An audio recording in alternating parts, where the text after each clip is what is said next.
The Beast in the Jungle by Henry James. Chapter 1. What determined the speech that startled him in the course of their encounter scarcely matters, being probably but some words spoken by himself, quite without intention, spoken as they lingered and slowly moved together after their renewal of acquaintance. He had been conveyed by friends an hour or two before to the house at which she was staying.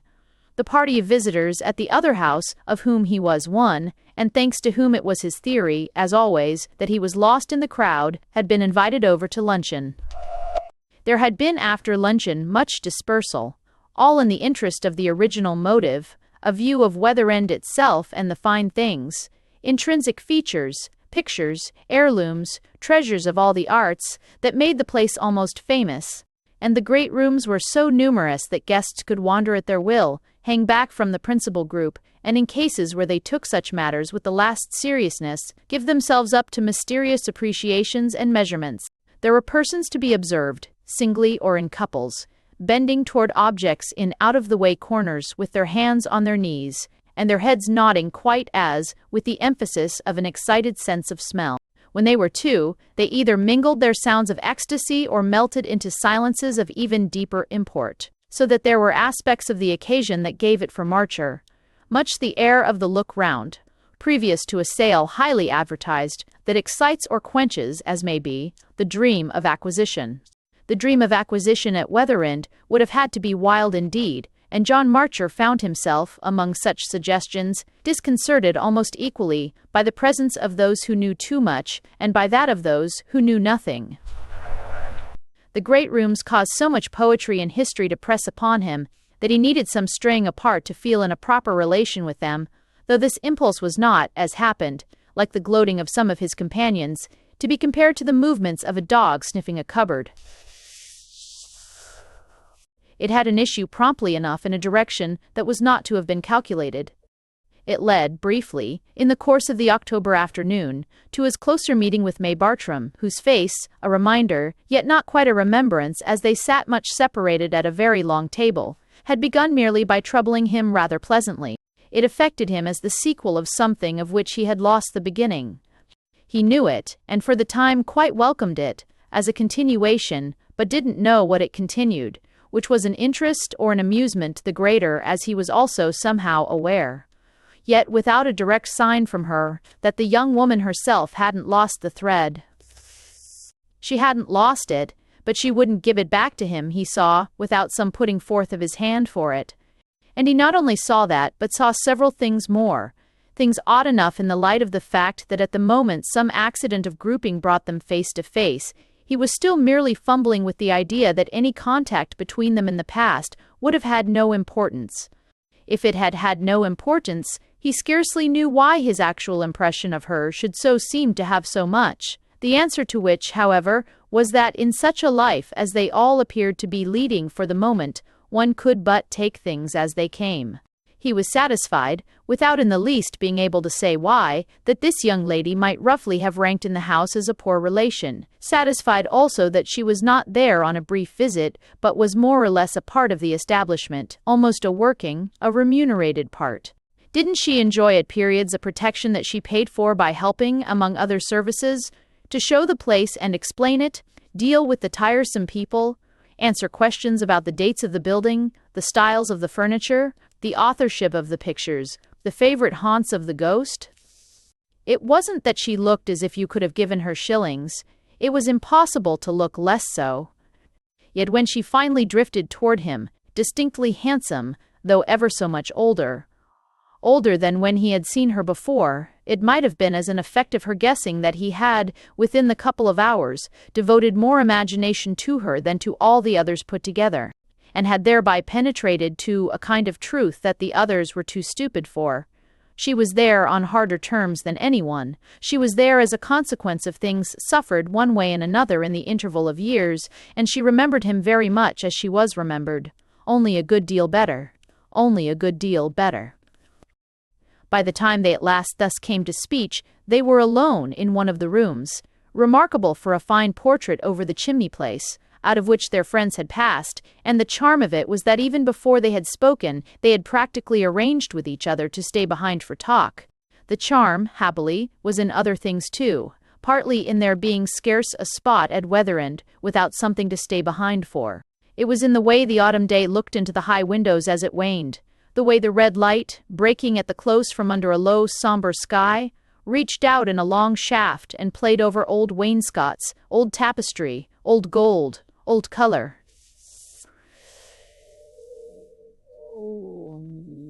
It was most of all perhaps in the way she came to him, as if, since she had been turned on to deal with the simpler sort, he might, should he choose to keep the whole thing down, just take her mild attention for a part of her general business. As soon as he heard her voice, however, the gap was filled up and the missing link supplied. The slight irony he divined in her attitude lost its advantage. He almost jumped at it to get there before her. "I met you years and years ago in Rome. I remember all about it." She confessed to disappointment. She had been so sure he didn't, and to prove how well he did, he began to pour forth the particular recollections that popped up as he called for them. Her face and her voice, all at his service now, worked the miracle. The impression operating like the torch of a lamplighter who touches into flame, one by one, a long row of gas jets. Marcher flattered himself. The illumination was brilliant, yet he was really still more pleased on her showing him, with amusement, that in his haste to make everything right, he had got most things rather wrong. It hadn't been at Rome. It had been at Naples, and it hadn't been 8 years before. It had been more nearly 10. She hadn't been either with her uncle and aunt, but with her mother and brother, in addition to which it was not with the Pembles he had been, but with the Boyers, coming down in their company from Rome, a point on which she insisted, a little to his confusion, and as to which she had her evidence in hand. The Boyers she had known, but didn't know the Pembles, though she had heard of them, and it was the people he was with who had made them acquainted. The incident of the thunderstorm that had raged round them with such violence as to drive them for refuge into an excavation. Oh, this incident had not occurred at the palace of the Caesars, but at Pompeii, on an occasion when they had been present there at an important find.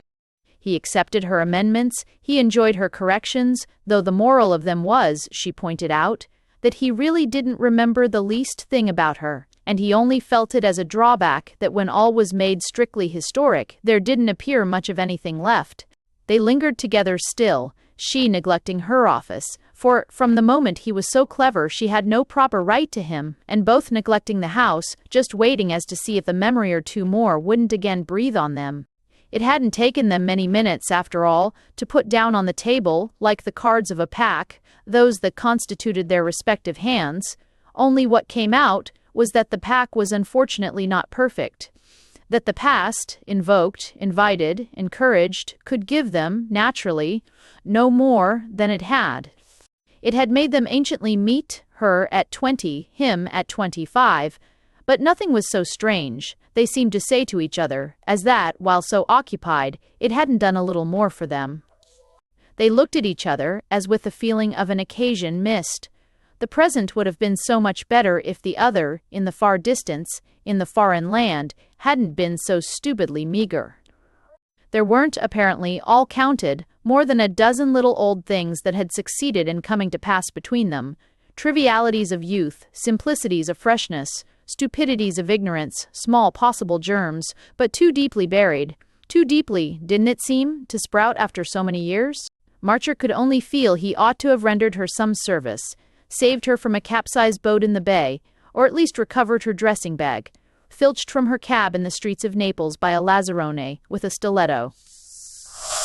Or it would have been nice if he could have been taken with fever all alone at his hotel, and she could have come to look after him, to write to his people, to drive him out in convalescence. In step ideate, then they would be in possession of the something or other that their actual show seemed to lack.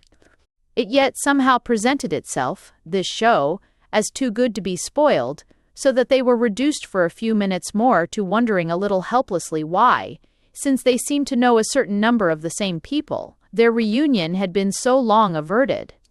They didn't use that name for it, but their delay from minute to minute to join the others was a kind of confession that they didn't quite want it to be a failure.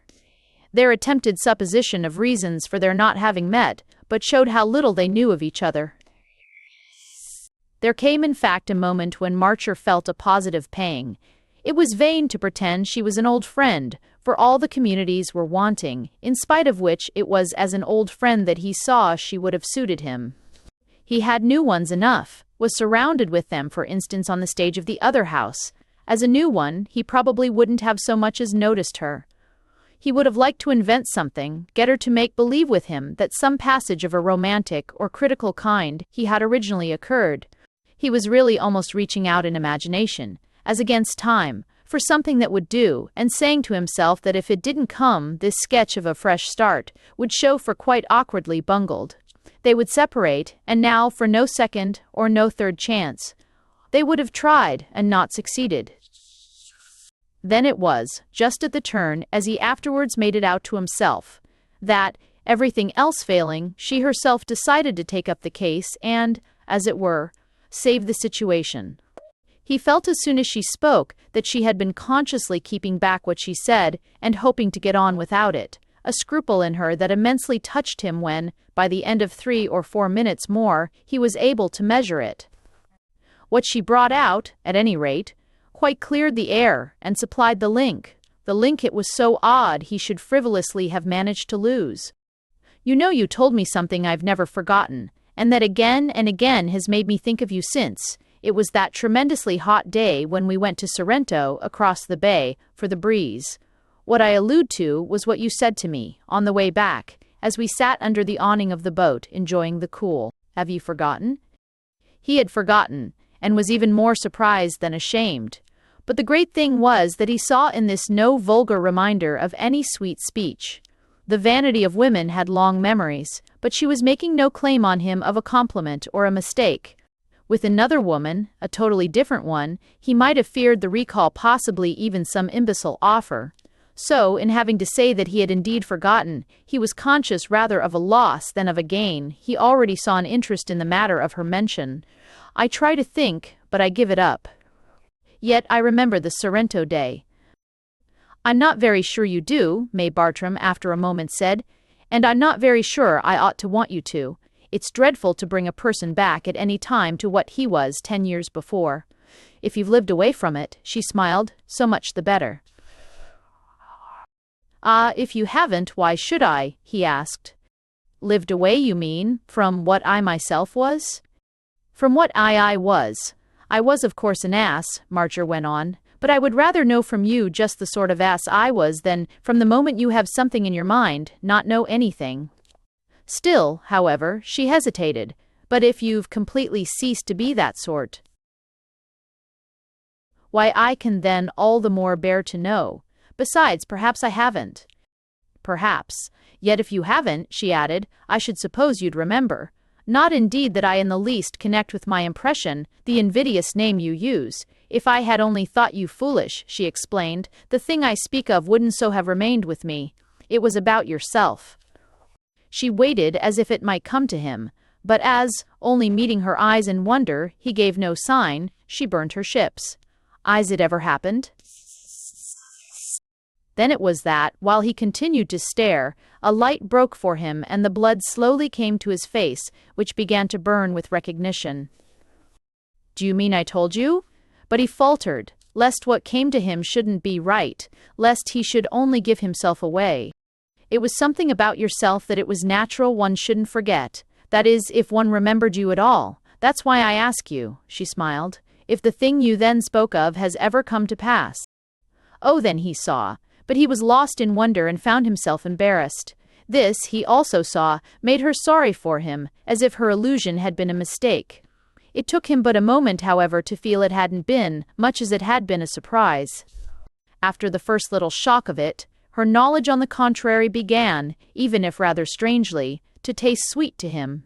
She was the only other person in the world then who would have it, and she had had it all these years, while the fact of his having so breathed his secret had unaccountably faded from him. No wonder they couldn't have met as if nothing had happened.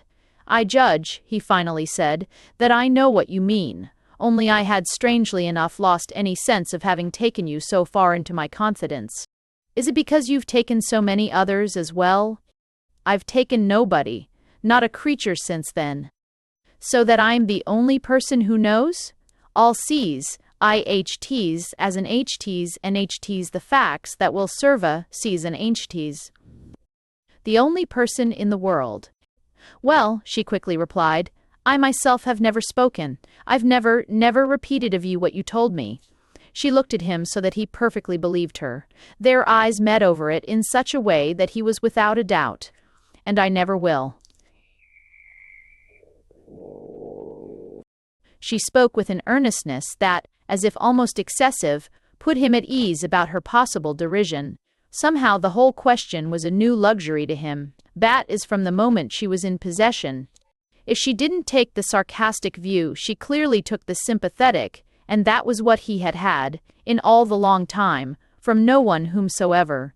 What he felt was that he couldn't at present have begun to tell her, and yet could profit perhaps exquisitely by the accident of having done so of old. We're just right as it is. Oh, I am, she laughed, if you are. To which she added, then you do still feel in the same way. It was impossible he shouldn't take to himself that she was really interested, though it all kept coming as a perfect surprise. He had thought of himself so long as abominably alone, and lo, he wasn't alone a bit. He hadn't been, it appeared, for an hour since those moments on the Sorrento boat. It was she who had been, he seemed to see as he looked at her, she who had been made so by the graceless fact of his lapse of fidelity. To tell her what he had told her, what had it been, but to ask something of her, something that she had given in her charity, without his having, by a remembrance, by a return of the spirit, failing in other encounter, so much as thanked her. What he had asked of her had been simply, at first, not to laugh at him. She had beautifully not done so for 10 years, and she was not doing so now. So he had endless gratitude to make up.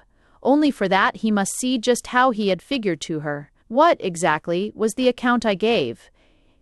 Of the way you did feel? Well, it was very simple. You said you had had from your earliest time, as the deepest thing within you, the sense of being kept for something rare and strange, possibly prodigious and terrible, that was sooner or later to happen to you, that you had in your bones the foreboding and the conviction of, and that would perhaps overwhelm you. Do you call that very simple? John Marcher asked. She thought a moment. It was perhaps because I seemed, as you spoke, to understand it. You do understand it? He eagerly asked. Again she kept her kind eyes on him. You still have the belief. Oh, he exclaimed helplessly, there was too much to say. Whatever it's to be, she clearly made out, it hasn't yet come. He shook his head in complete surrender now. It hasn't yet come. Only, it isn't anything I'm to do, to achieve in the world, to be distinguished or admired for. I'm not such an ass as that. It would be much better, no doubt, if I were. It's to be something you're merely to suffer? Well, say to wait for, to have to meet, to face, to see suddenly break out in my life, possibly destroying all further consciousness, possibly annihilating me, possibly, on the other hand, only altering everything, striking at the root of all my world and leaving me to the consequences, however they shape themselves. She took this in, but the light in her eyes continued for him not to be that of mockery. Isn't what you describe perhaps, but the expectation, or at any rate the sense of danger familiar to so many people, of falling in love, John Marcher thought. Did you ask me that before?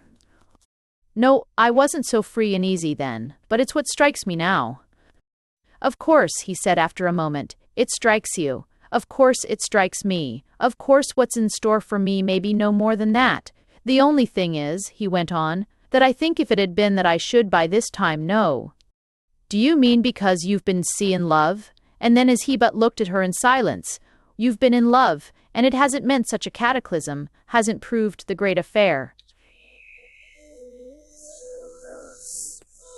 Here I am, you see. It hasn't been overwhelming. Then it hasn't been love, said May Bartram. Well, I at least thought it was. I took it for that. I've taken it till now. It was agreeable, it was delightful, it was miserable, he explained. But it wasn't strange. It wasn't what my affair's to be. You want something all to yourself, something that nobody else knows or has known. It isn't a question of what I want. God knows I don't want anything. It's only a question of the apprehension that haunts me, that I live with day by day. He said this so lucidly and consistently that he could see it further impose itself. If she hadn't been interested before, she'd have been interested now. Is it a sense of coming violence? Evidently now, too, again, he liked to talk of it. I don't think of it as, when it does come, necessarily violent. I only think of it as natural and as, of course, above all, unmistakable. I think of it simply as the thing will of itself appear natural. Then how will it appear strange? Marcher bethought himself. It won't, to me. And a play.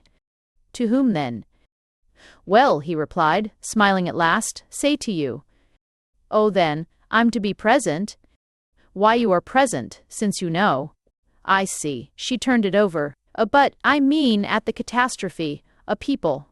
At this, for a minute, their lightness gave way to their gravity. It was as if the long look they exchanged held them together. Or it will only depend on yourself, if you'll watch with me. Are you afraid? She asked. Don't leave me now, he went on. Are you afraid? She repeated. Do you think me simply out of my mind? He pursued instead of answering. Do I merely strike you as a harmless lunatic? No, said May Bartram. I understand you. I believe you. You mean you feel how my obsession, poor old thing, may correspond to some possible reality? To some possible reality? Then you will watch with me? She hesitated, then for the third time put her question. Are you afraid? Did I tell you I was? At Naples? One Naples. No, you said nothing about it. Then I don't know, and I should like to know, said John Marcher. 140 per 4, said John Marcher. You'll tell me yourself whether you think so. If you'll watch with me, you'll see. Very good, then. They had been moving by this time across the room, and at the door, before passing out, they paused as for the full wind-up of their understanding. I'll watch with you, said May Bartram. Chapter I. The fact that she knew, and yet neither chaffed him nor betrayed him, had in a short time begun to constitute between them a goodly bond, which became more marked when, within the year that followed their afternoon at Weatherend, the opportunities for meeting multiplied.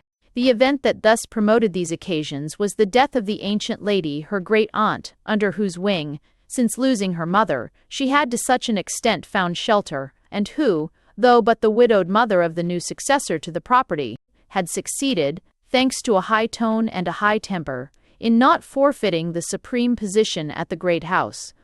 The deposition of this personage arrived but with her death, which, followed by many changes, made in particular a difference for the young woman in whom Marcher's expert attention had recognized from the first, a dependent, with a pride that might ache, though it didn't bristle. Nothing for a long time had made him easier than the thought that the aching must have been much soothed by Miss Bartram's now finding herself able to set up a small home in London.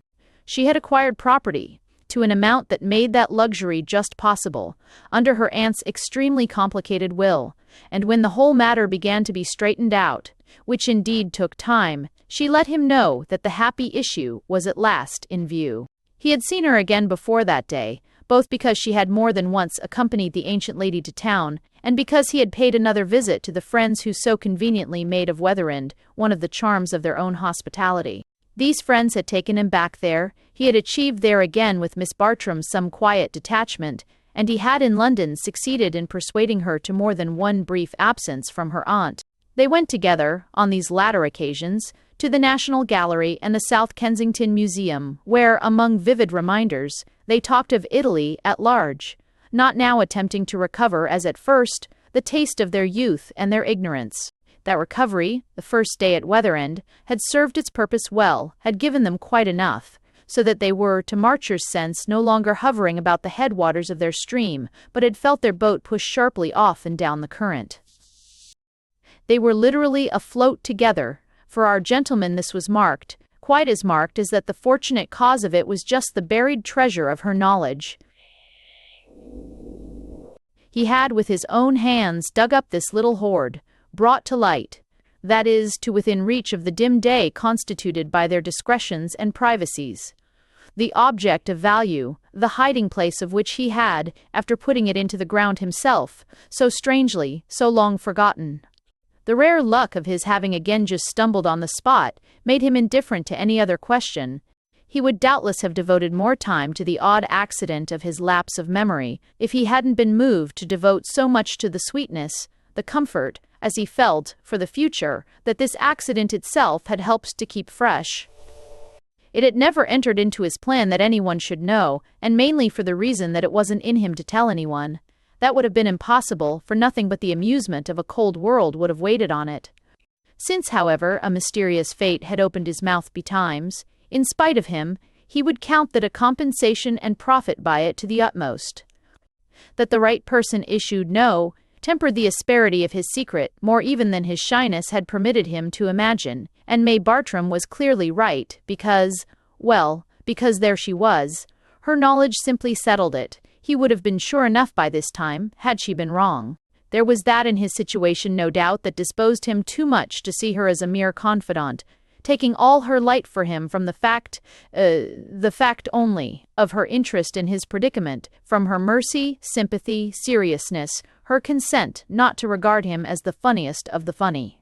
Aware, in fine, that her price for him was just in her giving him this constant sense of his being admirably spared, he was careful to remember that she had also a life of her own, with things that might happen to her, things that in friendship one should likewise take account of.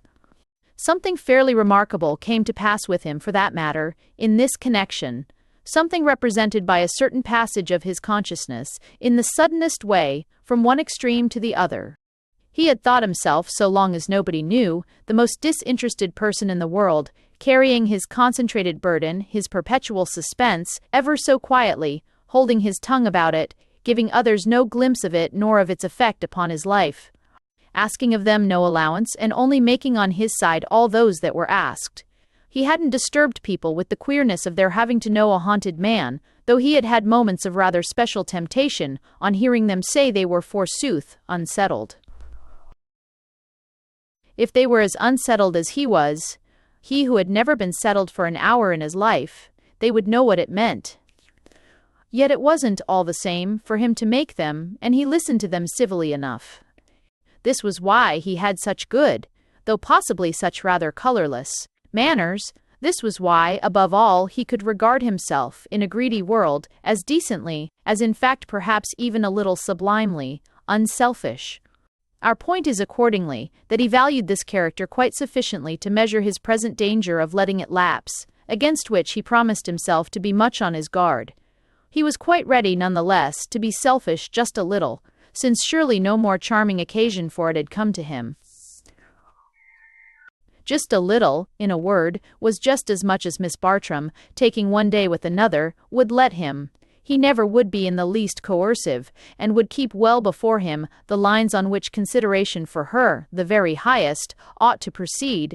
He would thoroughly establish the heads under which her affairs, her requirements, her peculiarities, he went so far as to give them the latitude of that name, would come into their intercourse. All this naturally was a sign of how much he took the intercourse itself for granted. There was nothing more to be done about that. It simply existed, had sprung into being with her first penetrating question to him in the autumn light there at Weatherend. The real form it should have taken on the basis that stood out large was the form of their marrying. But the devil in this was that the very basis itself put marrying out of the question. His conviction, his apprehension, his obsession, in short, wasn't a privilege he could invite a woman to share, and that consequence of it was precisely what was the matter with him. Something or other lay in wait for him, amid the twists and the turns of the months and the years, like a crouching beast in the jungle. It signified little whether the crouching beast were destined to slay him or to be slain. The definite point was the inevitable spring of the creature, and the definite lesson from that was that a man of feeling didn't cause himself to be accompanied by a lady on a tiger hunt. Such was the image under which he had ended, by figuring his life. They had at first, none the less, in the scattered hours spent together, made no allusion to that view of it, which was a sign he was handsomely alert to give that he didn't expect, that he in fact didn't care, always to be talking about it. Such a feature in one's outlook was really like a hump on one's back. The difference it made every minute of the day existed quite independently of discussion. One discussed, of course, like a hunchback, for there was always, if nothing else, the hunchback face. That remained, and she was watching him, but people watched best as a general thing, in silence, so that such would be predominantly the manner of their vigil. Yet he didn't want, at the same time, to be tense and solemn. Tense and solemn was what he imagined he too much showed for with other people. The thing to be, with the one person who knew, was easy and natural, to make the reference rather than be seeming to avoid it rather than be seeming to make it, and to keep it, in any case, familiar, facetious even, rather than pedantic and portentous. Some such consideration as the latter was doubtless in his mind. For instance, when he wrote pleasantly to Miss Bartram that perhaps the great thing he had so long felt as in the lap of the gods was no more than this circumstance, which touched him so nearly, of her acquiring a house in London. It was the first allusion they had yet again made, needing any other hitherto so little. But when she replied, after having given him the news, that she was by no means satisfied with such a trifle as the climax to so special a suspense, she almost set him wondering if she hadn't even a larger conception of singularity for him than he had for himself.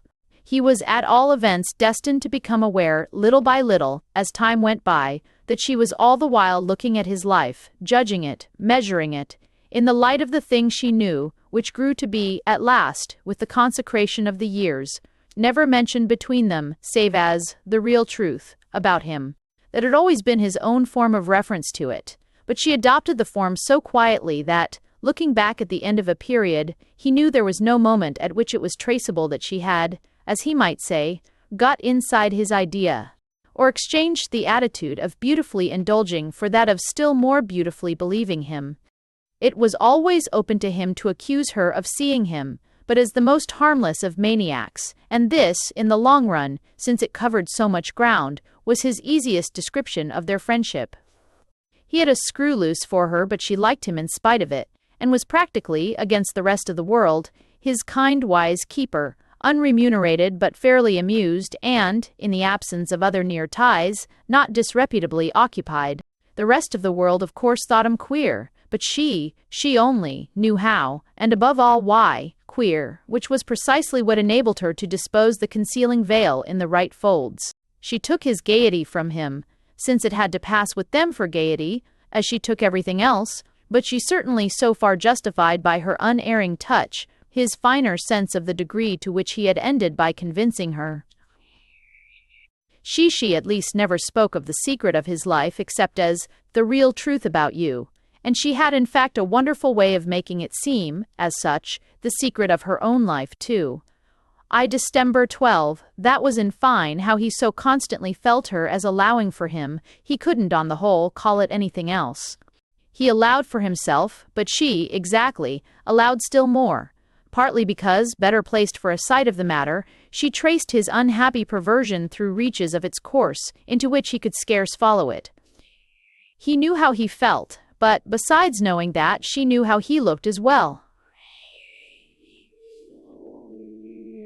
He knew each of the things of importance he was insidiously kept from doing, but she could add up the amount they made, understand how much, with a lighter weight on his spirit, he might have done, and thereby establish how, clever as he was, he fell short.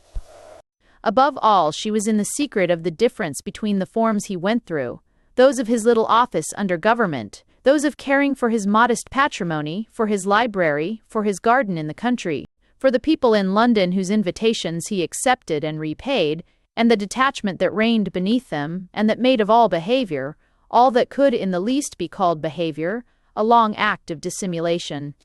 What it had come to was that he wore a mask painted with the social simper, out of the eye-holes of which there looked eyes of an expression not in the least matching the other features. This the stupid world, even after years, had never more than half discovered. It was only May Bartram who had, and she achieved, by an art indescribable, the feat of at once, or perhaps it was only alternately, meeting the eyes from in front and mingling her own vision, as from over his shoulder, with their peep through the apertures.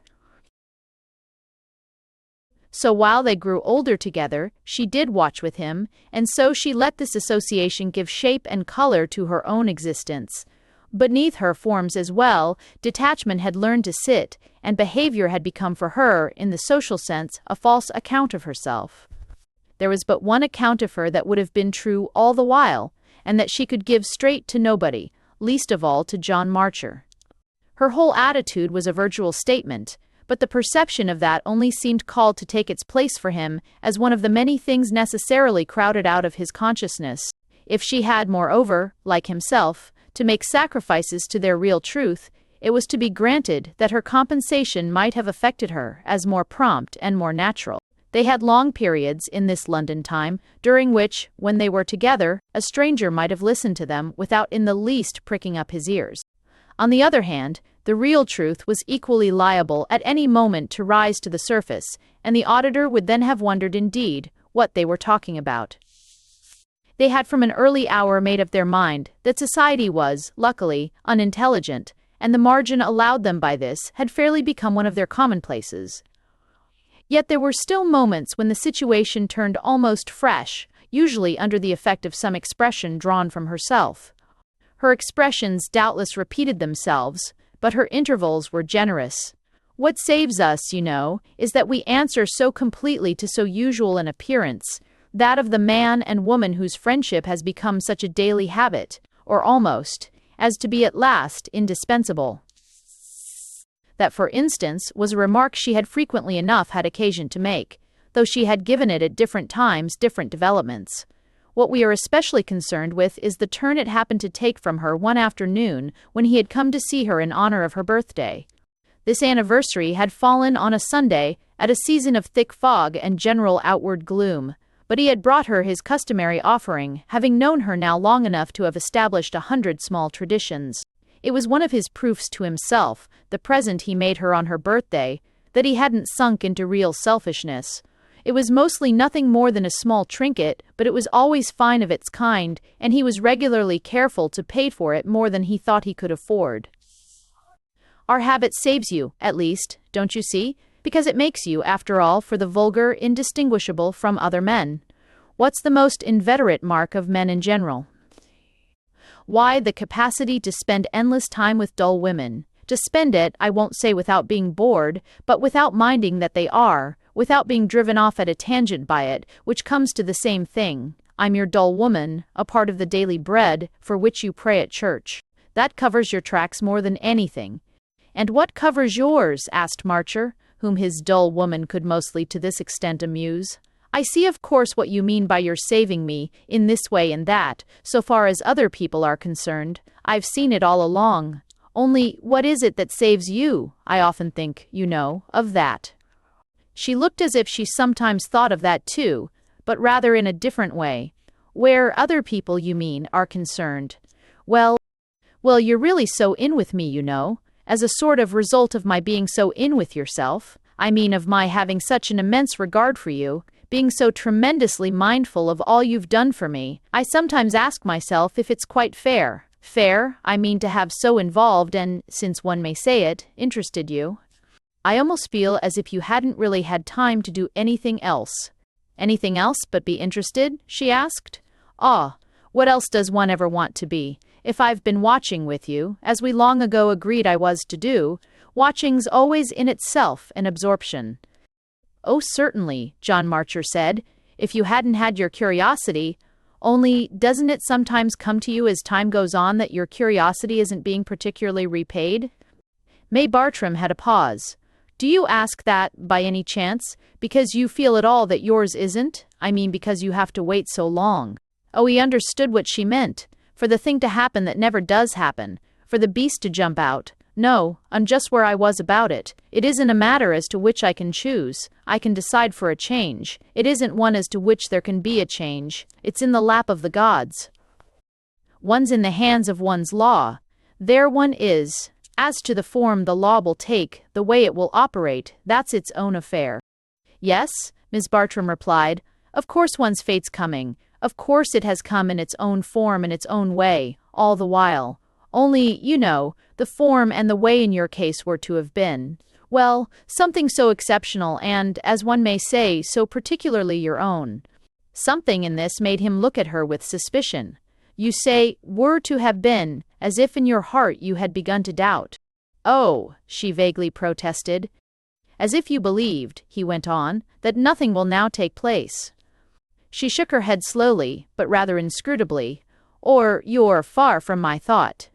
He continued to look at her. What then is the matter with you? Well, she said after another wait, the matter with me is simply that I'm more sure than ever. My curiosity, as you call it, will be but too well repaid. They were frankly grave now. He had got up from his seat, had turned once more about the little drawing-room to which, year after year, he brought his inevitable topic, in which he had, as he might have said, tasted their intimate community with every sauce, where every object was as familiar to him as the things of his own house, and the very carpets were worn with his fitful walk, very much as the desks in old counting-houses are worn by the elbows of generations of clerks. The generations of his nervous moods had been at work there, and the place was the written history of his whole middle life. Under the impression of what his friend had just said, he knew himself, for some reason, more aware of these things, which made him, after a moment, stop again before her. Is it possibly that you've grown afraid? Afraid, he thought as she repeated the word. That his question had made her a little change color, so that, lest he should have touched on a truth, he explained very kindly, You remember that was what you asked me long ago, that first day at Weatherend. Oh yes, and you told me you didn't know, that I was to see for myself. We've said little about it since, even in so long a time. Precisely, Marcher interposed, quite as if it were too delicate a matter for us to make free with. Quite as if we might find, on pressure, that I am afraid. For then, he said, we shouldn't, should we, quite know what to do. She had for the time no answer to this question. There have been days when I thought you were, only, of course, she added, there have been days when we have thought almost anything. Everything. Oh, Marcher softly groaned, as with a gasp, half spent, at the face, more uncovered just then than it had been for a long while, of the imagination always with them. It had always had its incalculable moments of glaring out, quite as with the very eyes of the very beast, and, used as he was to them, they could still draw from him the tribute of a sigh that rose from the depths of his being. All they had thought, first and last, rolled over him. The past seemed to have been reduced to mere barren speculation. This, in fact, was what the place had just struck him as so full of, the simplification of everything but the state of suspense, that remained only by seeming to hang in the void surrounding it. Even his original fear, if fear it as had been, had lost itself in the desert. I judge, however, he continued, that you see I'm not afraid now. What I see, as I make it out, is that you've achieved something almost unprecedented in the way of getting used to danger. Living with it so long and so closely, you've lost your sense of it. You know it's there, but you're indifferent, and you cease even, as of old, to have to whistle in the dark. Considering what the danger is, my Bartram wound up, I'm bound to say I don't think your attitude could well be surpassed. John Marcher faintly smiled. It's heroic, ISS Ali. Certainly, call it that. It was what he would have liked indeed to call it. I am then a man of courage? Well. That's what you were to show me. He still, however, wondered. But doesn't the man of courage know what he's afraid of, or not afraid of? I don't know that, you see. I don't focus it. I can't name it. I only know I'm exposed. Yes, but exposed, how shall I say, so directly, so intimately. That's surely enough. Enough to make you feel, then, as what we may call the end and the upshot of our watch, that I'm not afraid? You're not afraid, but it isn't, she said, the end of our watch. That is, it isn't the end of yours. You've everything still to see. Then why haven't you? He asked. He had had, all along, today, the sense of her keeping something back, and he still had it. As this was his first impression of, that it quite made a date. The case was the more marked as she didn't at first answer, which in turn made him go on. You know something I don't. Then his voice, for that of a man of courage, trembled a little. All you know what's to happen. Her silence, with the face she showed, was almost a confession. It made him sure. All you know, and you're afraid to tell me. All you're afraid I'll find out. All you find out. All this might be true, for she did look as if, unexpectedly to her, he had crossed some mystic line that she had secretly drawn round her. Yet she might, after all, not have worried, and the real climax was that he himself, at all events, needn't. Chapter II. It was all to have made, nonetheless, as I have said, a date, which came out in the fact that again and again, even after long intervals, other things that passed between them were in relation to this hour, but the character of recalls and results. Its immediate effect had been indeed rather to lighten insistence, almost to provoke a reaction, as if their topic had dropped by its own weight, and as if, moreover, for that matter, Marcher had been visited by one of his occasional warnings against egotism. He had kept up, he felt, and very decently on the whole, his consciousness of the importance of not being selfish, and it was true that he had never sinned in that direction, without promptly enough trying to press the scales the other way. He often repaired his fault, the season permitting, by inviting his friend to accompany him to the opera, and it not infrequently thus happened that, to show he didn't wish her to have but one sort of food for her mind, he was the cause of her appearing there with him a dozen nights in the month. It even happened that, seeing her home at such times, he occasionally went in with her to finish, as he called it, the evening, and, the better to make his point, sat down to the frugal, but always careful, little supper that awaited his pleasure. His point was made, he thought, by his not eternally insisting with her on himself, made, for instance, at such hours, when it befell that, her piano at hand, and each of them familiar with it, they went over passages of the opera together. It chanced to be on one of these occasions, however, that he reminded her of her not having answered a certain question he had put to her during the talk that had taken place between them on her last birthday. "What is it that saves you?" Saved her, he meant, from that appearance of variation from the usual human type. If he had practically escaped remark, as she pretended, by doing, in the most important particular, what most men do, find the answer to life in patching up an alliance of a sort with a woman no better than himself. How had she escaped it, and how could the alliance, such as it was, since they must suppose it had been more or less noticed, have failed to make her rather positively talked about? "I never said," May Bartram replied, "that it hadn't made me a good deal talked about." "Ah, well then, you're not saved." "It hasn't been a question for me, if you've had your woman I've had," she said, "my man."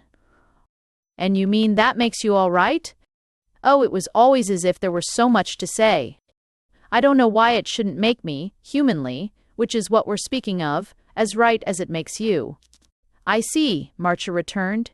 "Humanly, no doubt, as showing that you're living for something, not, that is, just for me and my secret." May Bartram smiled. "I don't pretend it exactly shows that I'm not living for you. It's my intimacy with you that's in question." He laughed as he saw what she meant. Yes, but since, as you say, I'm only, so far as people make out, ordinary, aren't you, no more than ordinary either. Either, you help me to pass for a man like another. So if I am, as I understand you, you're not compromised." "Why?"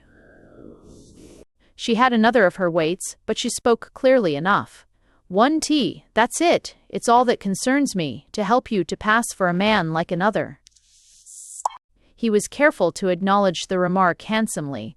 "How kind, how beautiful you are to me! How shall I ever repay you?" She had her last grave pause, as if there might be a choice of ways, but she chose, by going on as you are. It was into this going on as he was that they relapsed, and really for so long a time that the day inevitably came for a further sounding of their depths. These depths, constantly bridged over by a structure firm enough in spite of its lightness and of its occasional oscillation in the somewhat vertiginous air, invited on occasion, in the interest of their nerves, a dropping of the plummet and a measurement of the abyss. A difference had been made, moreover, once for all, by the fact that she had all the while not appeared to feel the need of rebutting his charge of an idea within her that she didn't dare to express, a charge uttered just before one of the fullest of their later discussions ended. It had come up for him then that she knew something, and that what she knew was bad, too bad to tell him. When he had spoken of it as visibly so bad that she was afraid he might find it out, her reply had left the matter too equivocal to be let alone, and yet, for Marcher's special sensibility, almost too formidable again to touch. He circled about it at a distance that alternately narrowed and widened, and that still wasn't much affected by the consciousness in him that there was nothing she could know, after all, any better than he did. She had no source of knowledge he hadn't equally, or except of course that she might have finer nerves. That was what women had where they were interested. They made out things, where people were concerned, that the people often couldn't have made out for themselves. Their nerves, their sensibility, their imagination, were conductors and revealers, and the beauty of May Bartram was in particular that she had given herself so to his case. He felt in these days what, oddly enough, he had never felt before, the growth of a dread of losing her by some catastrophe that yet wouldn't at all be the catastrophe, partly because she had almost of a sudden begun to strike him as more useful to him than ever yet, and partly by reason of an appearance of uncertainty in her health, coincident and equally new. It was characteristic of the inner detachment he had hitherto so successfully cultivated, and to which our whole account of him is a reference. It was characteristic that his complications, such as they were, had never yet seemed so as at this crisis to thicken about him, even to the point of making him ask himself if he were, by any chance, of a truth, within sight or sound, within touch or reach, within the immediate jurisdiction of the thing that waited. When the day came, as come it had to, that his friend confessed to him her fear of a deep disorder in her blood, he felt somehow the shadow of a change and the chill of a shock. He immediately began to imagine aggravations and disasters, and above all to think of her peril as the direct menace for himself of personal privation. This indeed gave him one of those partial recoveries of equanimity that were agreeable to him. It showed him that what was still first in his mind was the loss she herself might suffer. What if she should have to die before knowing, before seeing? It would have been brutal, in the early stages of her trouble, to put that question to her, but it had immediately sounded for him to his own concern, and the possibility was what most made him sorry for her. If she did know, moreover, in the sense of her having had some, what should he think? Mystical, irresistible light, this would make the matter not better, but worse, inasmuch as her original adoption of his own curiosity had quite become the basis of her life. She had been living to see what would be to be seen, and it would quite lacerate her to have to give up before the accomplishment of the vision. These reflections, as I say, quickened his generosity, yet, make them as he might, he saw himself, with the lapse of the period, more and more disconcerted. It lapsed for him with a strange, steady sweep, and the oddest oddity was that it gave him, independently of the threat of much inconvenience, almost the only positive surprise his career, if career it could be called, had yet offered him. She kept the house as she had never done. He had to go to her to see her. She could meet him nowhere now, though there was scarce a corner of their loved old London in which she hadn't in the past, at one time or another, done so, and he found her always seated by her fire in the deep old-fashioned chair she was less and less able to leave. He had been struck one day, after an absence exceeding his usual measure, with her suddenly looking much older to him than he had ever thought of her being. Then he recognized that the suddenness was all on his side. He had just simply and suddenly noticed. She looked older because inevitably, after so many years, she was old, or almost, which was of course true in still greater measure of her companion. If she was old, or almost, John Marcher assuredly was, and yet it was her showing of the lesson, not his own, that brought the truth home to him. His surprises began here. When once they had begun they multiplied. They came rather with a rush. It was as if, in the oddest way in the world, they had all been kept back, sown in a thick cluster, for the late afternoon of life, the time at which for people in general the unexpected has died out. One of them was that he should have caught himself, for he had so done, really wondering if the great accident would take form now, as nothing more than his being condemned to see this charming woman, this admirable friend, pass away from him. He had never so unreservedly qualified her as while confronted in thought with such a possibility, in spite of which there was small doubt for him that as an answer to his long riddle, the mere effacement of even so fine a feature of his situation would be an abject anticlimax. It would represent, as connected with his past attitude, a drop of dignity under the shadow of which his existence could only become the most grotesque of failures. He had been far from holding it a failure, long as he had waited for the appearance that was to make it a success. He had waited for quite another thing, not for such a thing as that. The breath of his good faith came short, however, as he recognized how long he had waited, or how long at least his companion had, that she, at all events, might be recorded as having waited in vain. This affected him sharply, and all the more because of his, at first, having done little more than amuse himself with the idea. It grew more grave as the gravity of her condition grew, and the state of mind it produced in him, which he himself ended by watching as if it had been some definite disfigurement of his outer person, may pass for another of his surprises. This conjoined itself still with another, the really stupefying consciousness of a question that he would have allowed to shape itself had he dared. What did everything mean? What, that is, did she mean? She and her vain waiting and her probable death and the soundless admonition of it all, unless that, at this time of day, it was overwhelmingly too late. He had never at any stage of his queer consciousness admitted the whisper of such a correction. He had never till within these last few months been so false to his conviction as not to hold that what was to come to him had time, whether he struck himself as having it or not. That, at last, he certainly hadn't it to speak of, or had it, but in the scantiest measure. Such, soon enough, as things went with him, became the inference with which his old obsession had to reckon, and this it was not helped to do by the more and more confirmed appearance that the great vagueness casting the long shadow in which he had lived had, to attest itself, almost no margin left.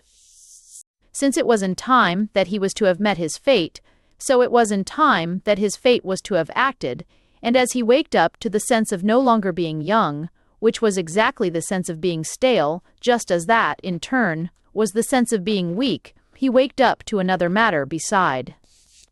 It all hung together. They were subject, he and the great vagueness, to an equal and indivisible law. When the possibilities themselves had accordingly turned stale, when the secret of the gods had grown faint, had perhaps even quite evaporated, that, and that only, was failure.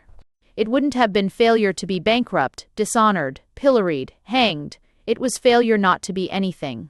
And so, in the dark valley into which his path had taken its unlooked-for twist, he wondered not a little as he groped. He didn't care what awful crash might overtake him, with what ignominy or what monstrosity he might yet be associated, since he wasn't after all too utterly old to suffer. If it would only be decently proportionate to the posture he had kept, all his life in the threatened presence of it. He had but one desire left, that he shouldn't have been sold. Chapter IV.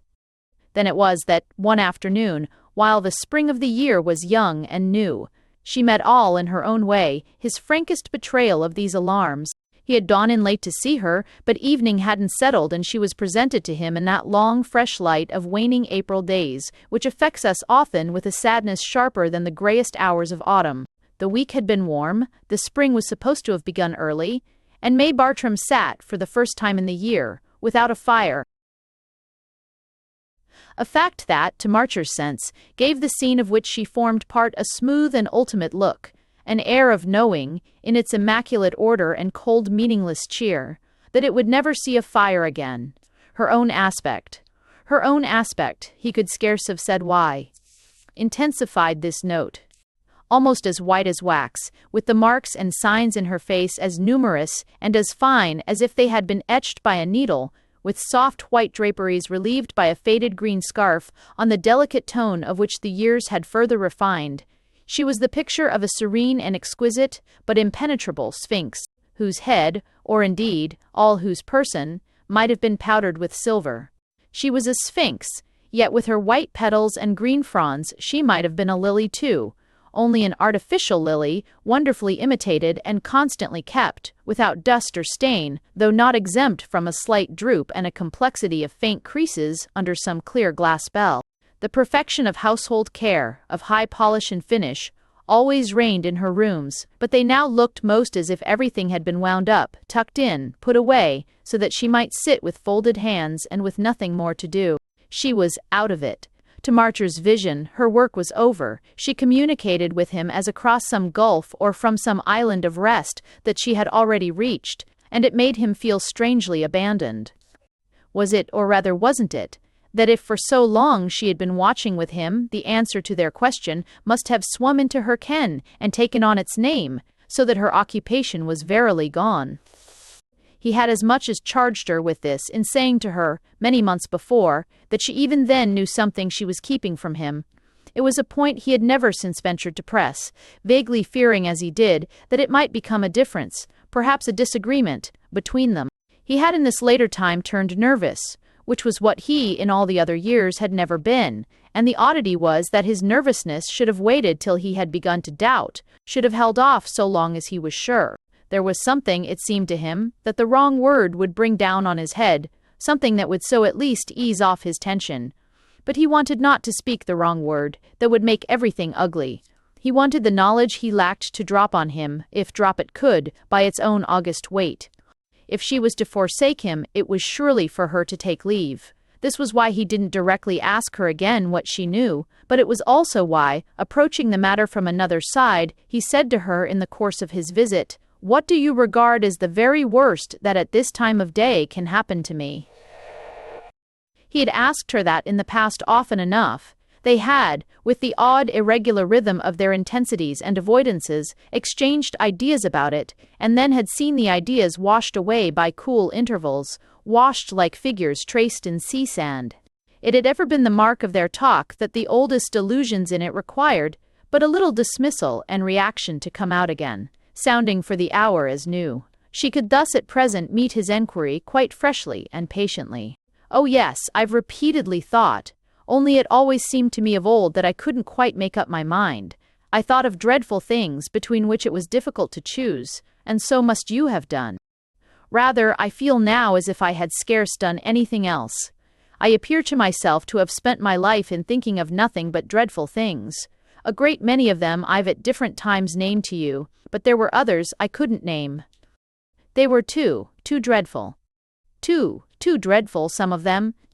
She looked at him a minute, and there came to him as he met it, an inconsequent sense that her eyes, when one got their full clearness, were still as beautiful as they had been in youth, only beautiful with a strange cold light, a light that somehow was a part of the effect, if it wasn't rather a part of the cause, of the pale hard sweetness of the season and the hour. "And yet," she said at last, "there are horrors we've mentioned." It deepened the strangeness to see her, as such a figure in such a picture, talk of horrors, but she was to do in a few minutes something stranger yet, though even of this he was to take the full measure but afterwards. And the note of it already trembled. It was, for the matter of that, one of the signs that her eyes were having again the high flicker of their prime. He had to admit, however, what she said. "Oh yes, there were times when we did go far." He caught himself in the act of speaking as if it all were over.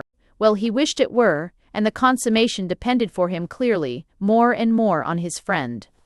But she had now a soft smile. "Oh far, oh far." It was oddly ironic. Do you mean you're prepared to go further?"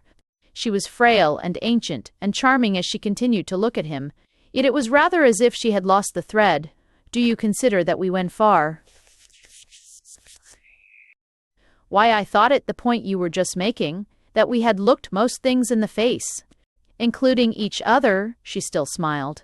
"But you're quite right, we've had together great imaginations, often great fears, but some of them have been unspoken."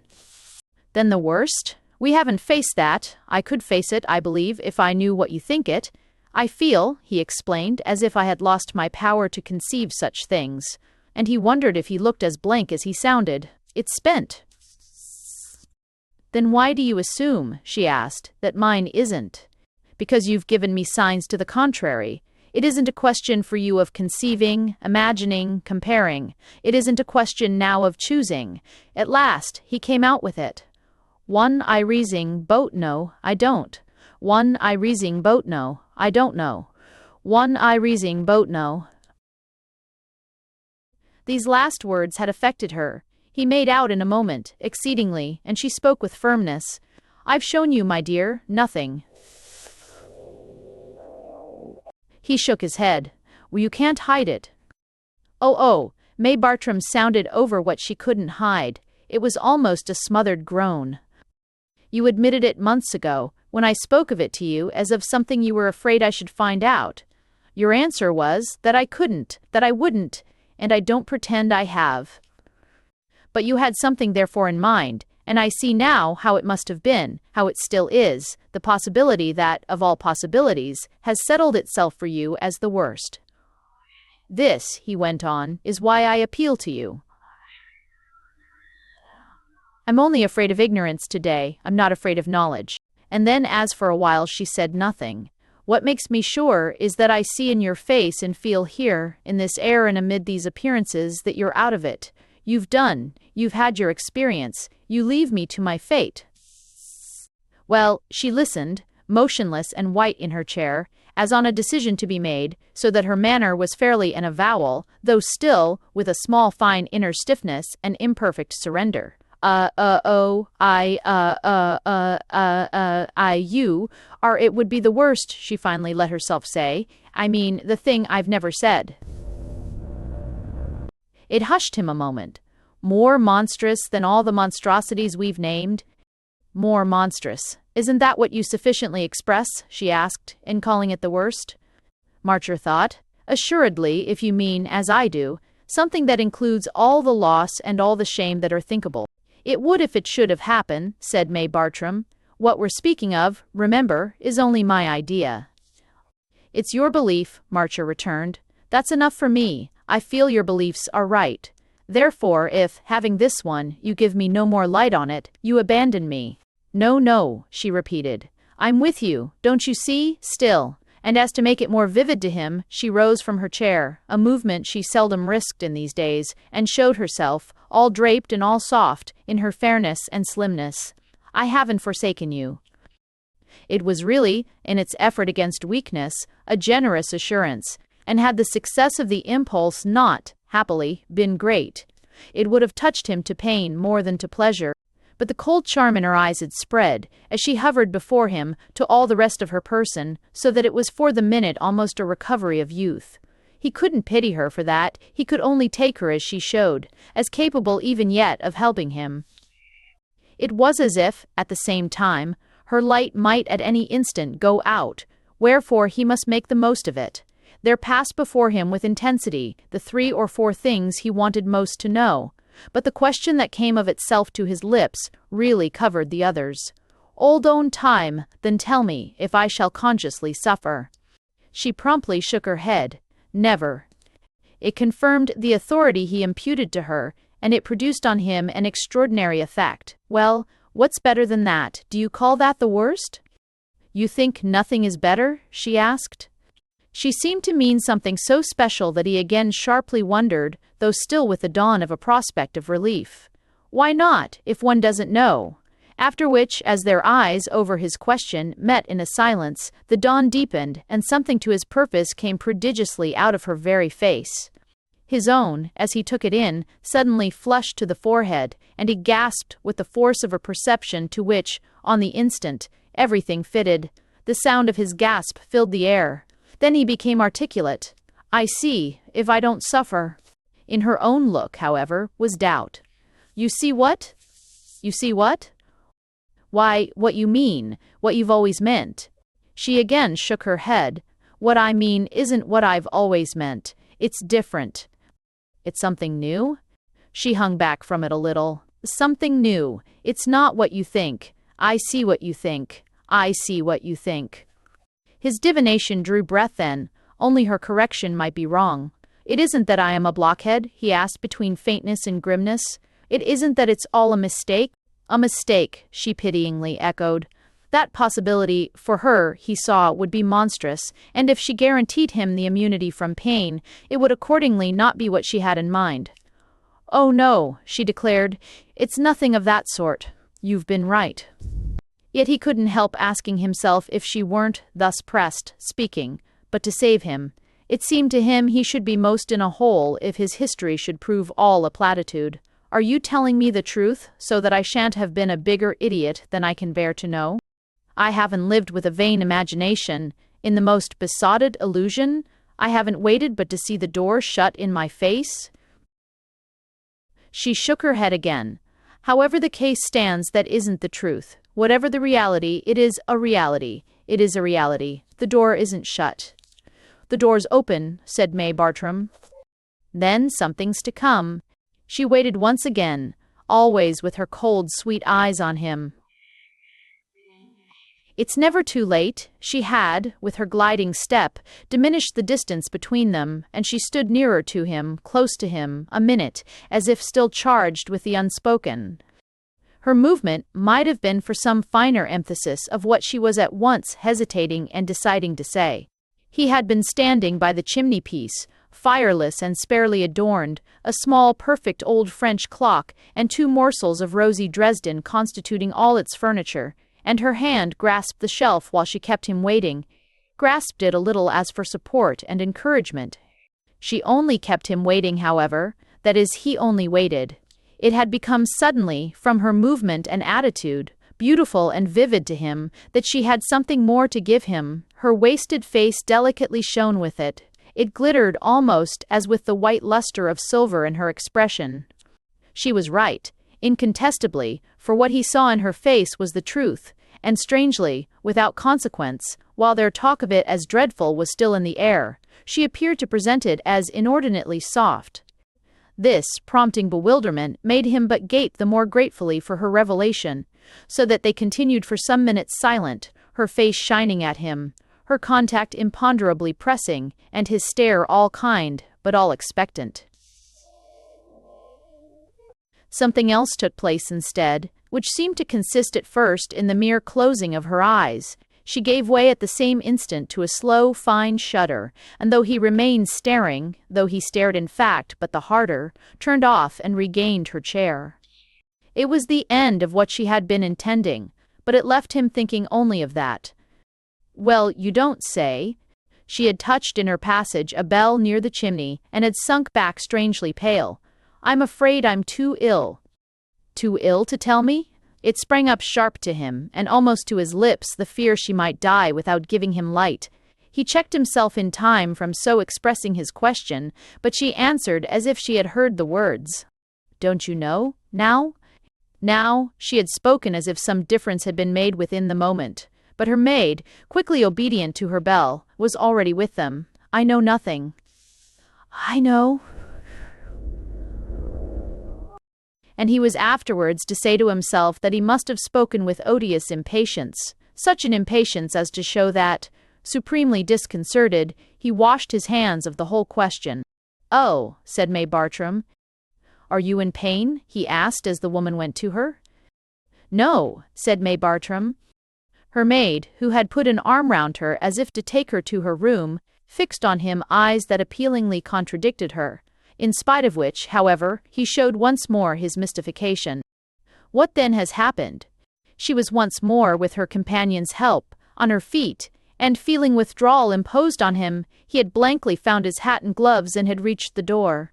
Yet he waited for her answer. What was to? She said. Osla, she said. Chapter V. He came back the next day, but she was then unable to see him, and as it was literally the first time this had occurred in the long stretch of their acquaintance, he turned away, defeated and sore, almost angry, or feeling at least that such a break in their custom was really the beginning of the end, and wandered alone with his thoughts, especially with the one he was least able to keep down. She was dying and he would lose her. She was dying and his life would end. He stopped in the park, into which he had passed, and stared before him at his recurrent doubt. Away from her the doubt pressed again. In her presence he had believed her, but as he felt his forlornness, he threw himself into the explanation that, nearest at hand, had most of a miserable warmth for him, and least of a cold torment. She had deceived him, to save him, to put him off with something in which he should be able to rest. What could the thing that was to happen to him be, after all, but just this thing that had begun to happen? Her dying, her death, his consequent solitude. That was what he had figured as the beast in the jungle, that was what had been in the lap of the gods. He had had her word for it as he left her. What else on earth could she have meant? It wasn't a thing of a monstrous order, not a fate, rare and distinguished, not a stroke of fortune that overwhelmed and immortalized, it had only the stamp of the common doom. But poor Marcher at this hour judged the common doom sufficient. It would serve his turn, and even as the consummation of infinite waiting, he would bend his pride to accept it. He sat down on a bench in the twilight. He hadn't been a fool, something had been, as she had said, to come. Before he rose, indeed it had quite struck him that the final fact really matched with the long avenue through which he had had to reach it. As sharing his suspense, and as giving herself all, giving her life, to bring it to an end, she had come with him every step of the way. He had lived by her aid, and to leave her behind would be cruelly, damnably to miss her. What could be more overwhelming than that? Well, he was to know within the week, for though she kept him a while at bay, left him restless and wretched during a series of days on each of which he asked about her only again to have to turn away, she ended his trial by receiving him where she had always received him. Yet she had been brought out at some hazard into the presence of so many of the things that were, consciously, vainly, half their past, and there was scant service left in the gentleness of her mere desire, all too visible, to check his obsession and wind up his long trouble. That was clearly what she wanted, the one thing more for her own peace, while she could still put out her hand.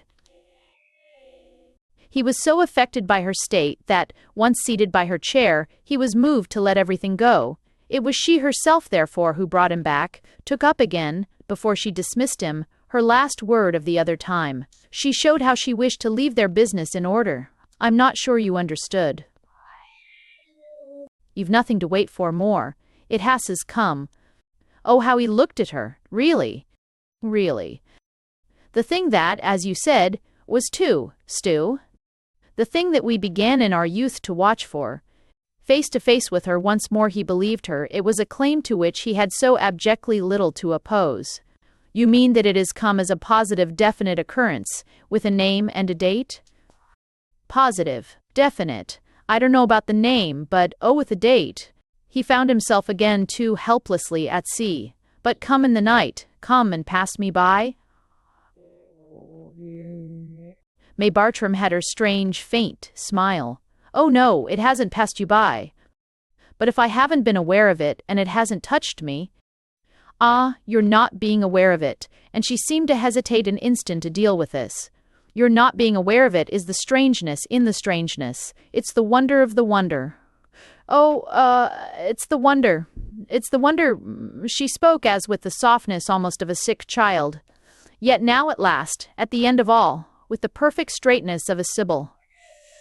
She visibly knew that she knew, and the effect on him was of something coordinate, in its high character, with the law that had ruled him. It was the true voice of the law, so on her lips would the law itself have sounded. It has touched you, she went on. It has done its office, it has made you all its own. So utterly, without my knowing it. So utterly without your knowing it. His hand, as he leaned to her, was on the arm of her chair and, dimly smiling always now, she placed her own on it. It's enough if I know it. Oh, he confusedly breathed, as she herself of late so often had done. What I long ago said is true. You'll never know now, and I think you ought to be content. You've had it, said May Bartram. But had what? Why, what was to have marked you out, the proof of your law. It has acted. I'm too glad, she then bravely added, to have been able to see what it's not. He continued to attach his eyes to her, and with the sense that it was all beyond him, and that she was too, he would still have sharply challenged her. Hadn't he so felt it? An abuse of her weakness to do more than take devoutly what she gave him, take it hushed as to a revelation. If he did speak, it was out of the foreknowledge of his loneliness to come. If you're glad of what it's not, it might then have been worse. She turned her eyes away. She looked straight before her, with which, after a moment, well, you know our fears. He wondered. It's something, then, we never feared? On this slowly she turned to him. Did we ever dream, with all our dreams, that we should sit and talk of it thus? He tried for a little to make out that they had, but it was as if their dreams, numberless enough, were in solution in some thick, cold mist through which thought lost itself. It might have been that we couldn't talk. Well, she did her best for him, not from this side. This, you see, she said, is the other side. I think, poor Marcher returned, that all sides are the same to me. Then, however, as she gently shook her head in correction, we mightn't, as it were, have got across. To where we are? No. We're here, she made her weak emphasis. Eating after us, eating most of a service or preasing practice from natural thinks on assists in a bust. And much good does it do us, was her friend's frank comment. It does us the good it can. It does us the good that it isn't here. It's past, it's behind, said May Bartram. Or before, but her voice dropped. He had got up, not to tire her, but it was hard to combat his yearning. She after all told him nothing but that his light had failed, which he knew well enough without her. Before? He blankly echoed. Before, you see, it was always to come, that kept it present. Oh, I don't care what comes now. Besides, Marcher added, it seems to me I liked it better present, as you say, than I can like it absent with your absence. Oh, mine, and her pale hands made light of it. With the absence of everything, he had a dreadful sense of standing there before her, for so far as anything but this proved, this bottomless drop was concerned, the last time of their life. It rested on him with a weight he felt he could scarce bear, and this weight it apparently was that still pressed out what remained in him of speakable protest. I believe you, but I can't begin to pretend I understand. Nothing for me is past, nothing will pass till I pass myself, which I pray my stars may be as soon as possible. Say, however, he added, that I've eaten my cake, as you contend, to the last crumb. How can the thing I've never felt at all be the thing I was marked out to feel? She met him perhaps less directly, but she met him unperturbed. You take your feelings for granted, you were to suffer your fate, that was not necessarily to know it. How in the world, when what is such knowledge but suffering? She looked up at him a while in silence. No, you don't understand. I suffer, said John Marcher. Don't.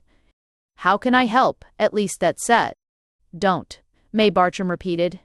She spoke it in a tone so special, in spite of her weakness, that he stared an instant, stared as if some light, hitherto hidden, had shimmered across his vision. Don't know when you needn't, she mercifully urged. You needn't, for we shouldn't. Shouldn't? If he could but know what she meant. No, it's too much. Too much? He still asked, but with a mystification that was the next moment of a sudden to give way. Her words, if they meant something, affected him in this light. The light also of her wasted face, as meaning all, and the sense of what knowledge had been for herself, came over him with a rush, which broke through into a question. Is it of that then you're dying? Ira. She but watched him, gravely at first, as to see, with this, where he was, and she might have seen something or feared something that moved her sympathy. I would live for you still, if I could. And her eyes closed for a little, as if, withdrawn into herself, she were for a last time trying. She said as she raised them again to take leave of him. She couldn't indeed, as but too promptly and sharply appeared, and he had no vision of her after this that was anything but darkness and doom. They had parted forever in that strange talk. Access to her chamber of pain, rigidly guarded, was almost wholly forbidden him. He was feeling now, moreover, in the face of doctors, nurses, the 2 or 3 relatives attracted doubtless by the presumption of what she had to leave, how few were the rights, as they were called in such cases, that he had to put forward.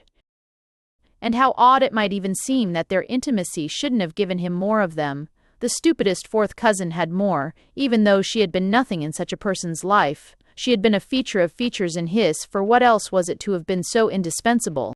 Strange beyond saying were the ways of existence, baffling for him the anomaly of his lack, as he felt it to be, of producible claim. A woman might have been, as it were, everything to him, and it might yet present him, in no connection that anyone seemed held to recognize. If this was the case in these closing weeks, it was the case more sharply on the occasion of the last offices rendered, in the great grey London cemetery, to what had been mortal, to what had been precious, in his friend. The concourse at her grave was not numerous, but he saw himself treated as scarce more nearly concerned with it than if there had been 1,000 others. He was in short, from this moment, face to face with the fact that he was to profit extraordinarily little by the interest May Bartram had taken in him. He couldn't quite have said what he expected, but he hadn't surely expected this approach to a double privation. Not only had her interest failed him, but he seemed to feel himself unattended, and for a reason he couldn't seize, by the distinction, the dignity, the propriety, if nothing else, of the man markedly bereaved. It was as if, in the view of society, he had not been markedly bereaved, as if there still failed some sign or proof of it, and as if nonetheless his character could never be affirmed, nor the deficiency ever made up. There were moments as the weeks went by when he would have liked, by some almost aggressive act, to take his stand on the intimacy of his loss, in order that it might be questioned, and his retort, to the relief of his spirit. But the moments of an irritation more helpless followed fast. On these, the moments during which, turning things over with a good conscience but with a bare horizon, he found himself wondering if he oughtn't to have begun, so to speak, further back. He found himself wondering indeed at many things, and this last speculation had others to keep it company. What could he have done, after all, in her lifetime, without giving them both, as it were, away? He couldn't have made known she was watching him, for that would have published the superstition of the beast. This was what closed his mouth now that the jungle had been thrashed to vacancy, and that the beast had stolen away. It sounded too foolish and too flat. The difference for him in this particular, the extinction in his life of the element of suspense, was such as, in fact, to surprise him. He could scarce have said what the effect resembled. The abrupt cessation, the positive prohibition, of music perhaps, more than anything else, in some place all adjusted and all accustomed to sonority and to attention. If he could at any rate have conceived lifting the veil from his image at some moment of the past, what had he done, after all, if not lift it to her? So, to do this today, to talk to people at large of the jungle cleared and confide to them that he now felt it as safe, would have been not only to see them listen as to a good wife's tale, but really to hear himself tell one. What it presently came to in truth was that poor Marcher waded through his beaten grass, where no life stirred, where no breath sounded, where no evil eye seemed to gleam from a possible lair, very much as if vaguely looking for the beast, and still more as if acutely missing it.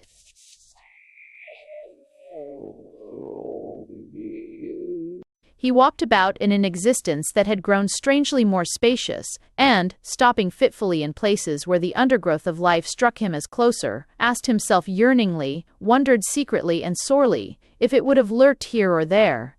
It would have at all events sprung. What was at least complete was his belief in the truth itself of the assurance given him. The change from his old sense to his new was absolute and final. What was to happen had so absolutely and finally happened that he was as little able to know a fear for his future as to know a hope. So absent, in short, was any question of anything still to come. He was to live entirely with the other question, that of his unidentified past, that of his having to see his fortune impenetrably muffled and masked.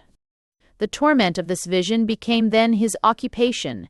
He couldn't perhaps have consented to live, but for the possibility of guessing. She had told him, his friend, not to guess. She had forbidden him, so far as he might, to know, and she had even in a sort denied the power in him to learn, which were so many things precisely to deprive him of rest.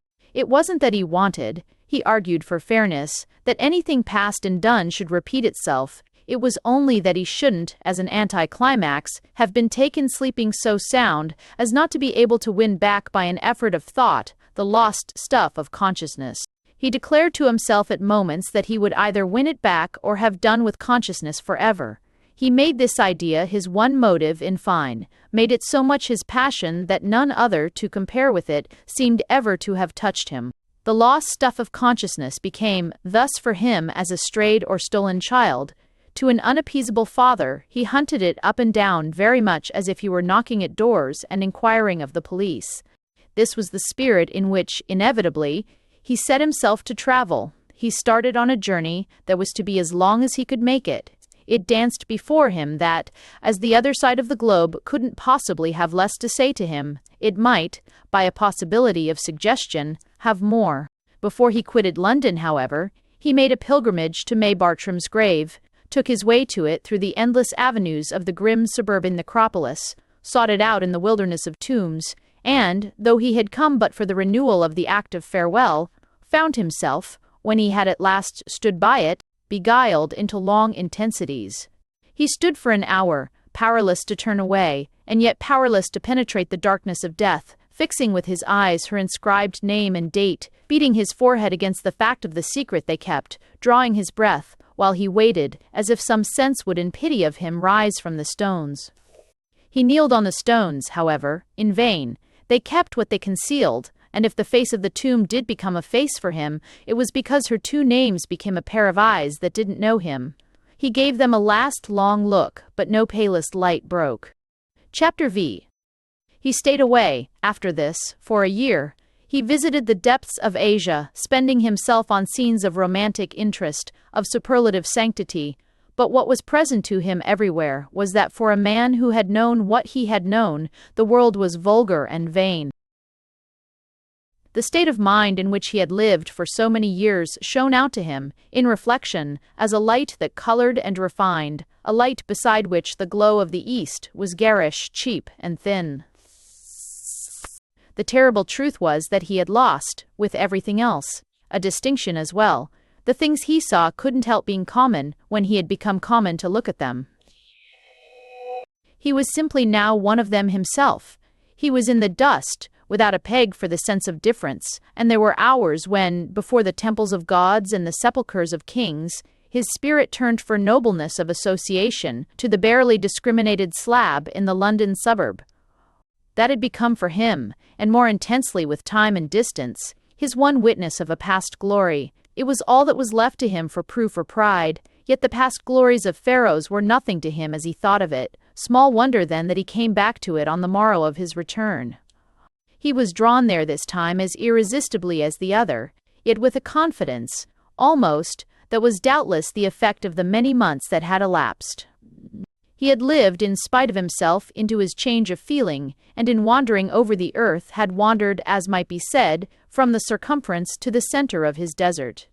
He had settled to his safety, and accepted perforce his extinction, figuring to himself, with some color, in the likeness of certain little old men he remembered to have seen, of whom, all meagre and wizened as they might look, it was related that they had in their time fought 20 duels, or been loved by 10 princesses.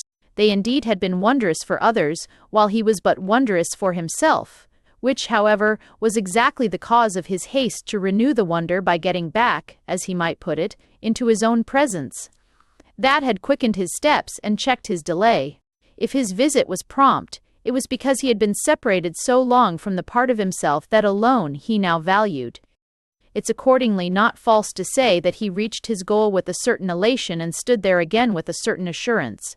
The creature beneath the sod knew of his rare experience, so that, strangely now, the place had lost for him its mere blankness of expression. It met him in mildness, not, as before, in mockery. It wore for him the air of conscious greeting that we find, after absence, in things that have closely belonged to us, and which seem to confess of themselves to the connection. The plot of ground, the graven tablet, the tended flowers affected him so as belonging to him, that he resembled for the hour a contented landlord reviewing a piece of property. Whatever had happened, well, had happened. He had not come back this time with the vanity of that question, his former worrying, what? Now practically so spent. Yet he would none the less never again so cut himself off from the spot. He would come back to it every month, for if he did nothing else by its aid, he at least held up his head. It thus grew for him, in the oddest way, a positive resource. He carried out his idea of periodical returns, which took their place at last among the most inveterate of his habits. What it all amounted to, oddly enough, was that in his finally so simplified world, this garden of death gave him the few square feet of earth on which he could still most live. It was as if, being nothing anywhere else for anyone, nothing even for himself, he were just everything here, and if not for a crowd of witnesses, or indeed for any witness but John Marcher, then by clear right of the register that he could scan like an open page. The open page was the tomb of his friend, and there were the facts of the past, there the truth of his life, there the backward reaches in which he could lose himself. He did this from time to time with such effect that he seemed to wander through the old years with his hand in the arm of a companion who was, in the most extraordinary manner, his younger self, and to wander, which was more extraordinary yet, round and round a third presence, not wandering she, but stationary, still, whose eyes, turning with his revolution, never ceased to follow him, and whose seat was his point, so to speak, of orientation. Thus, in short, he settled to live, feeding all on the sense that he once had lived, and depended on it, not alone for a support, but for an identity. It sufficed him in its way for months, and the year elapsed. It would doubtless even have carried him further but for an accident, superficially slight, which moved him, quite in another direction, with a force beyond any of his impressions of Egypt or of India. It was a thing of the merest chance, the turn, as he afterwards felt, of a hair, though he was indeed to live to believe that if light hadn't come to him in this particular fashion, it would still have come in another. He was to live to believe this, I say, though he was not to live, I may not less definitely mention, to do much else. We allow him, at any rate, the benefit of the conviction, struggling up for him at the end, that, whatever might have happened or not happened, he would have come round of himself to the light. The incident of an autumn day had put the match to the train laid from of old by his misery. With the light before him, he knew that even of late his ache had only been smothered. It was strangely drugged, but it throbbed. At the touch it began to bleed. And the touch, in the event, was the face of a fellow mortal. This face, one grey afternoon when the leaves were thick in the alleys, looked into Marcher's own, at the cemetery, with an expression like the cut of a blade. He felt it, that is, so deep down that he winced at the steady thrust. The person who so mutely assaulted him was a figure he had noticed, on reaching his own goal, absorbed by a grave a short distance away, a grave apparently fresh, so that the emotion of the visitor would probably match it for frankness. This fact alone forbade further attention, though during the time he stayed, he remained vaguely conscious of his neighbor, a middle-aged man apparently, in mourning, whose bowed back, among the clustered monuments and mortuary yews, was constantly presented. Marcher's theory that these were elements in contact with which he himself revived had suffered, on this occasion, it may be granted, a marked and excessive check. The autumn day was dire for him as none had recently been, and he rested with a heaviness he had not yet known on the low stone table that bore May Bartram's name. He rested without power to move, as if some spring in him, some spell vouchsafed, had suddenly been broken forever. If he could have done that moment as he wanted, he would simply have stretched himself on the slab that was ready to take him, treating it as a place prepared to receive his last sleep. What in all the wide world had he now to keep awake for? He stared before him with the question, and it was then that, as one of the cemetery walks passed near him, he caught the shock of the face.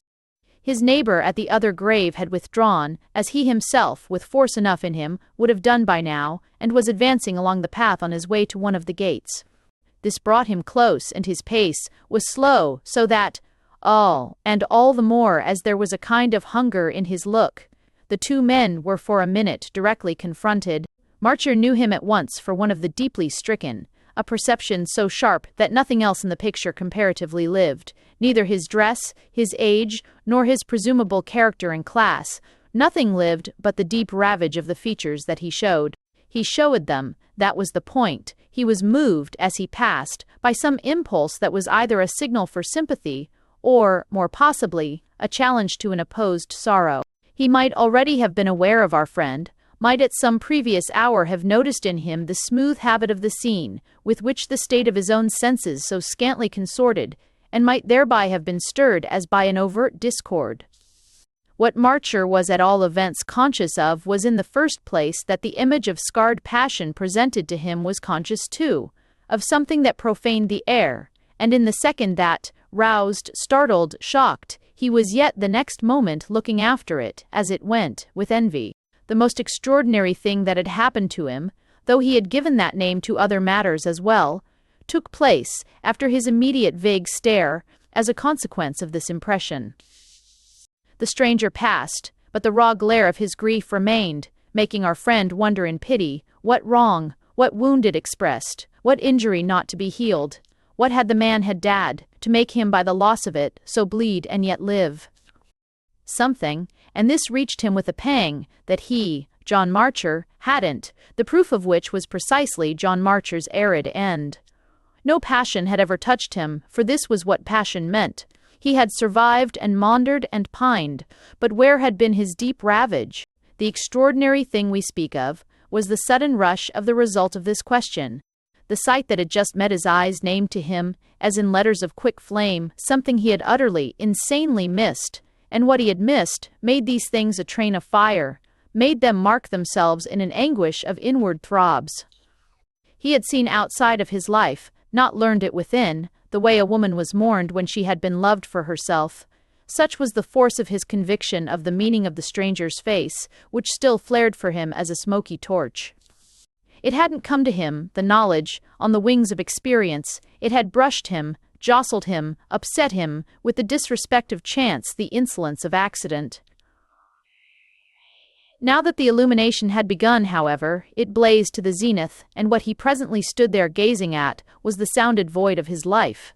He gazed, he drew breath, in pain, he turned in his dismay, and, turning, he had before him in sharper incision than ever the open page of his story. The name on the table smote him as the passage of his neighbor had done, and what it said to him, full in the face, was that she was what he had missed. This was the awful thought, the answer to all the past, the vision at the dread clearness of which he turned as cold as the stone beneath him. Everything fell together, confessed, explained, overwhelmed, leaving him most of all stupefied at the blindness he had cherished. The fate he had been marked for, he had met with a vengeance. He had emptied the cup to the lees, he had been the man of his time, the livers to, the vemmer, cbh to whom nothing on earth was to have happened. That was the rare stroke. That was his visitation. So he saw it, as we say, in pale horror, while the pieces fitted and fitted. So Shiste had seen it while he didn't, and so she served at this hour to drive the truth home. It was the truth, vivid and monstrous, that all the while he had waited. The wait was itself his portion. This the companion of his vigil had at a given moment made out, and she had then offered him the chance to baffle his doom. One's doom, however, was never baffled, and on the day she told him his own had come down, she had seen him but stupidly stare at the escape she offered him. The escape would have been to love her, then he would have lived. She had lived. Who could say now, with what passion? Since she had loved him for himself, whereas he had never thought of her, how it hugely glared at him, but in the chill of his egotism and the light of her use. Her spoken words came back to him. The chain stretched and stretched. The beast had lurked indeed, and the beast, at its hour, had sprung. It had sprung in that twilight of the cold April, when, pale, ill, wasted, but all beautiful, and perhaps even then recoverable, she had risen from her chair to stand before him, and let him imaginably guess. It had sprung as he didn't guess, it had sprung as she hopelessly turned from him, and the mark, by the time he left her, had fallen where it was to fall. He had justified his fear and achieved his fate. He had failed, with the last exactitude, of all he was to fail of, and a moan now rose to his lips as he remembered she had prayed he mightn't know. This horror of waking, this was knowledge under the breath of which the very tears in his eyes seemed to freeze. Through them, nonetheless, he tried to fix it and hold it. He kept it there before him so that he might feel the pain. That, at least, belated and bitter, had something of the taste of life. But the bitterness suddenly sickened him, and it was as if, horribly, he saw, in the truth, in the cruelty of his image, what had been appointed and done. He saw the jungle of his life and saw the lurking beast. Then, while he looked, perceived it, as by a stir of the air, rise, huge and hideous, for the leap that was to settle him. His eyes darkened, it was close, and, instinctively turning in his hallucination to avoid it, he flung himself, face down, on the tomb. Thanks for listening to The Beast in the Jungle by Henry James.